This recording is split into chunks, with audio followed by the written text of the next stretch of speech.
Tai parodysiu, kaip pasigaminti traškią šoninę. Pirmą reikės nuo pačios odos nuvalysime drėgmę. Reikės paprieskoniuoti su pankolės sėklom, rudu cukrum, kardamonu, 5 pipirų prieskonių ir saldžia paprika. Juos visus sumaišome ir vidinę mėsos dalį gausiai prieskoniuojame prieskonių mišiniu. Pačią mėsą paliekam pasimarinuoti 5-6 valandas. Tada galėsime dėti kepti į orkaitę. Taip, tai turim jau pasimarinavusią mėsą. Ją perkelsime į folijos tokią kaip dėžutę.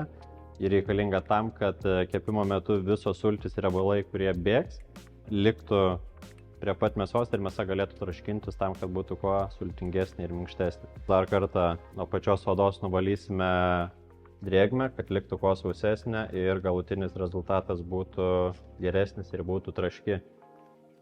Tai yra 2 produktai, kurie padeda išeiti drėgmiai. Pirmą dedame actą.